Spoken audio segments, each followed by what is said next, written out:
A meeting at Rashtrapati Bhavan last night has triggered speculations. Home Minister Amit Shah and Union Law Minister Arjun Ram Meghwal met President Draupadi Murmu. Many on social media speculated whether a High Court judge's impeachment was the subject of discussion. Enter Justice Yashwant Varma, a sitting High Court judge, first at the Delhi High Court and later transferred to the Allahabad High Court. This judge, Justice Yashwant Varma, faces some serious allegations. Heaps of cash were allegedly discovered from his Delhi residence in March 2025 following a fire that was reported. This episode was a huge blot on the judiciary's credibility and Justice Varma's own integrity. An in-house probe was set up by the Supreme Court to investigate this matter.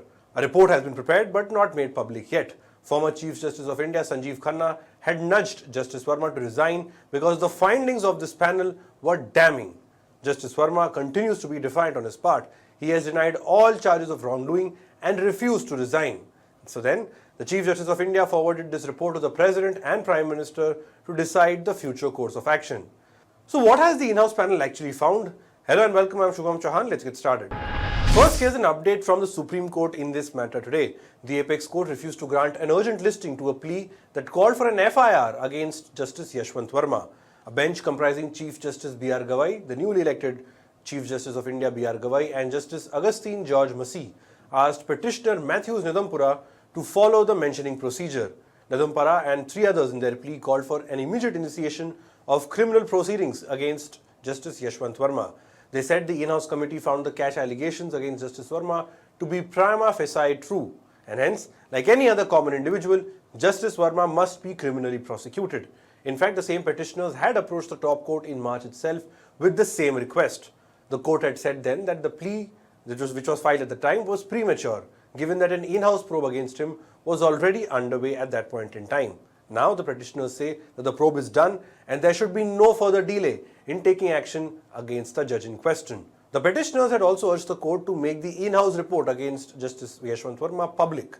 So that took place in the Supreme Court today. But let's look at the in-house report findings. While the official report isn't out, some crucial excerpts from it have been put out by credible media outlets. Dhananjay Mahapatra of the Times of India, who in fact broke the story way back in March, reported last week that cash was indeed found at Justice Yashwant Varma's residence.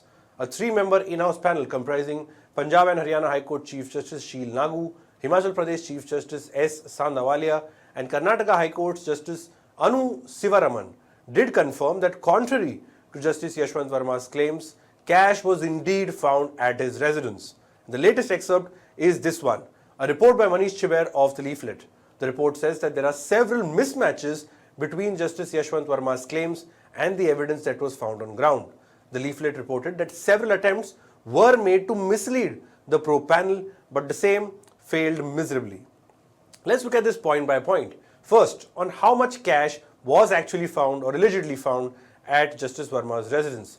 Now, if you recollect this video, it shows some piles of cash being burnt and some piles of cash not being burnt. They were just there in that room. At that time, various estimates of how much money was found were flying around. Some said it was 10 crore, some said it was 50 crore, some even said it was 100 crore rupees. But in reality, the final amount could not be ascertained. That is what the report says. The reason is that one day after the fire in this room at Justice Varma's house that had the cash, this room was cleaned up, completely clear. And who cleared this crime scene? That is not established yet. But reports say Justice Varma's staff is under the scanner.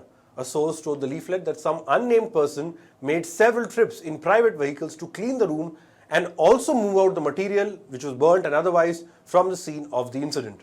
Earlier it was speculated that Justice Varma's daughter-in-law cleared out this evidence. But as it was found later, she wasn't even in the country when this fire took place, which eventually led to the cash discovery. And her passport also confirmed that she was not in India at the time of the incident. Now remember, the police had officially sealed this room where the cash was found only 12 days after fire was reported at Justice Varma's residence. A room that was full of cash was not sealed for 12 days straight. Imagine a spot that has such critical evidence. All of that is cleared up before the probe panel reaches the spot for their investigation. And it is not even sealed, like I said, for 12 days. The cash is taken out and only 12 days after the fire is reported is the room sealed. In fact, when the panel reportedly showed this video to Justice Yashwant Varma of the cash being found in that room, he still refused to accept it, saying he has seen none of it. This video was shot by the first responders and sent to the Supreme Court by the Delhi police. So no cash, no evidence and no story. Or so Justice Yashwant Varma thought. Next point, on the room itself where this cash was found, Justice Varma had claimed that the room where the fire broke out was not part of his official residence. He said that the room always remained unlocked and it was accessible to any person who visited the residence. The leaflet report says this claim is false. It says the room was very much part of the official residence, but it was locked. This room was locked. So when the fire broke out, the firefighters had to break the lock in order to access the room and then eventually douse the fire and of course come across these heaps and piles of cash which many didn't expect. Lastly, the leaflet report also says that the in-house panel was made aware of a few lawyers, at least two of whom were known for being extremely close to some judges, both past and present. And some of these lawyers were known to frequently meet Justice Yashwant Varma himself. The prima facie, a source told the leaflet that this is a fit case for impeachment. So that is the story so far. The in-house committee confirms that cash was found at Justice Varma's house. The charges and sequence of events are described in detail after the panel speaks to about 50 witnesses. Justice Varma was given a chance to resign after this report was submitted to the Supreme Court, but he chooses not to resign. And so, as per the rules, the Supreme Court then sends the report to the government to take a final call. So, what could happen next? Broadly, two things. Either impeachment or second, no action. Let's look at impeachment.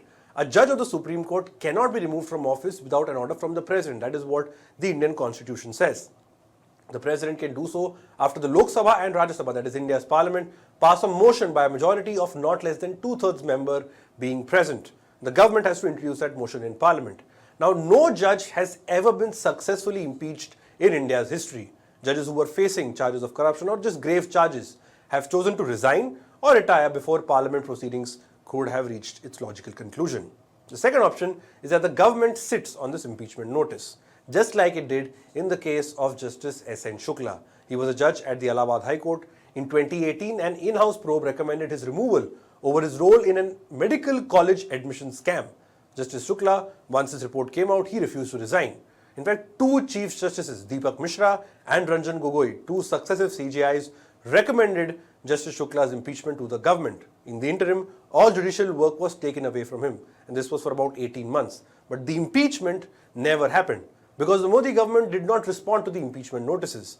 In 2020, eventually, Justice Shukla retired from the judiciary. Now, if the buzz around last night's meeting at Rashtrapati Bhavan is to go by, Justice Varma may not get that chance. And there's a good possibility of him finding himself part of the record books. A record no judge would ever like to hold. And a record that would haunt the judiciary for quite some time, if at all it goes through. That's all we have for this report. Thanks for watching.